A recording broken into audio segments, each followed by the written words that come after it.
lift this word in your hearing.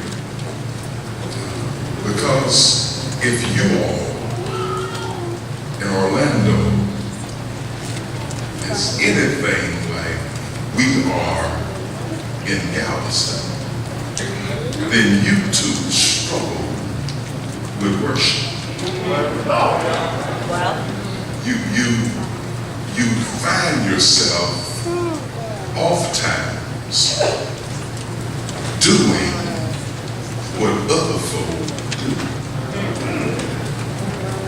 You find yourselves waiting on instruction as to what I need to do because you desire to worship but don't know how. If you're anything like we are in Galveston, then you wait on the folk to say, come on, let's give the Lord a hand of praise.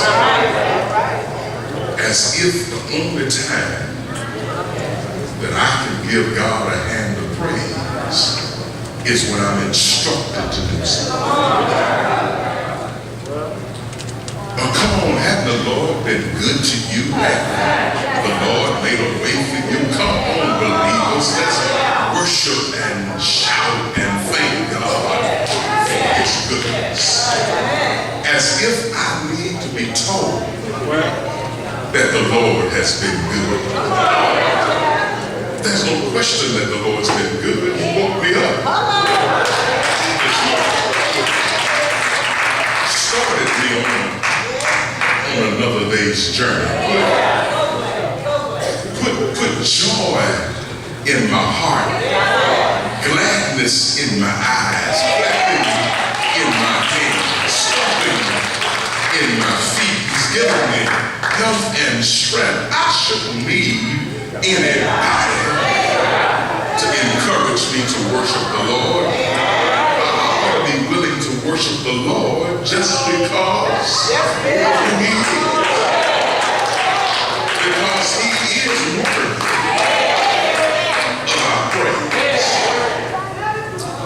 I ought to be so excited about the opportunity to worship that when I wake up on Sunday morning, I ought to wake up with anticipation, with a mindset on worship. When I was a child, I know that I'm in Florida and y'all don't know much about how they do it in Louisiana, but as a child growing up in Louisiana, we didn't wait till Sunday to get ready for worship. On Saturdays, we would start putting our clothes in church order. I guess I shouldn't say clothes. We would start putting our church garments in church order because we didn't have no whole lot of suits. In fact, I had one. It wasn't hard for me to decide what I was going to wear to church. I could get dressed in the dark. I had a nail behind the door that determined where my clothes would be. And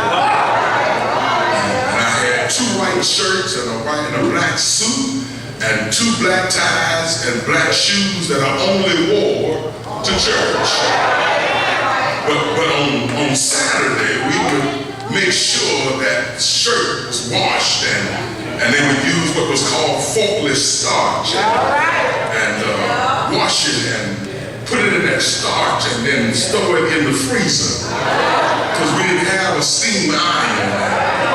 I know you can't get this way, but when you take it out of the freezer and put it on the iron board and when you put that hot iron on that cold shirt, it would make stick. And it would make the collar so stiff that you couldn't hardly button it. That was how we got ready. You shine your shoes on Saturday. You got ready for church. You got your hat on Saturday. Yes, sir. We went through all of the preparation. They would be in the kitchen cooking on Saturday. Yes, sir. But music don't get in the way of worship on Sunday morning. And if you were breathing, and in our household, everything breathes. just had to get up on Sunday because you were going somewhere. You were not staying here. You had to go to church. So we would go with anticipation of worship. We would not wait until we got there. We would be anticipating, and they would have conversation going on in the car. What the sermon gonna be about? What are we expecting today? Everybody in the car understood that this was Sunday and nothing else took place on Sunday. You couldn't get no alcohol on Sunday. You couldn't go to the grocery store on Sunday. We had what was called the blue law, and in Louisiana wasn't nothing open but a convenience store after 2 o'clock. Yes, sir. Because church was preeminent. Yes, sir. We've gotten away now. We got to be encouraged Just to go to worship. Yes, sir. Just a few days ago, Coach Bum Phillips died. Yes, sir. I think it's 2 days Yes, sir. ago or so. He died. He was the former coach of the Houston Hawks. I bring up Bum because many years ago now, the Allers, who was a losing team every year, Yes, it was. were turned around by Bum Phillips. Yes, sir. Yes, he did. They got good enough to play in the championship game Yes, sir. to go to the Super Bowl. But in order to get to the Super Bowl, they had to win against the Pittsburgh Steelers in Pittsburgh. All right. And so all of us went down to Pittsburgh and gave Pittsburgh nightmares. Came down Watch to the out. end, and all of us was driving as the clock was running out, needing to score in order to win. And Pastorina dropped back and Warren Moon dropped back and threw the ball to Mel Renfro. Yes, sir. Renfro caught the ball and tapped the back line for the touchdown. All right. But the official called him out of bounds. When they showed the replay, it was clear that he was in bounds. All right. But the official called it Out of out of bounds. bounds. Yes, sir. That's the reason we have instant replay in the game now. Amen. Because in that game, it cost the Alls Yes, it did. the Super Bowl. Yes, it did. Yes. Alls came back to their locker room dejected and sad and disgusted because they had been robbed. Right. They asked them questions and they said, well, it is what it is. On the way back home, they were flying back home, and when they flew into Intercontinental Airport, they had buses waiting on them to bring them back to the locker room so they could gather up their stuff and go home. Dejected. Nobody at the airport to greet them. If they had won, you would have had to have Yes, sir. all kinds of protection. Yes, sir. Because they had lost. Nobody was there. They stepped off the plane. Nobody there. They were dejected. Got on the bus and on their way back to the Astrodome to get to their locker room to pack up their stuff and go home. But instead, when they got to the Astrodome, they were taking them to the locker room. They took them to the stadium floor. All right. And when they drove into the stadium floor, there was some 65 million Full house. Yes, sir. in the stands, and when they stepped off the bus, we started cheering and celebrating the fact that they went to Pittsburgh Yes, sir. and represented. Yes, sir. Yes, sir.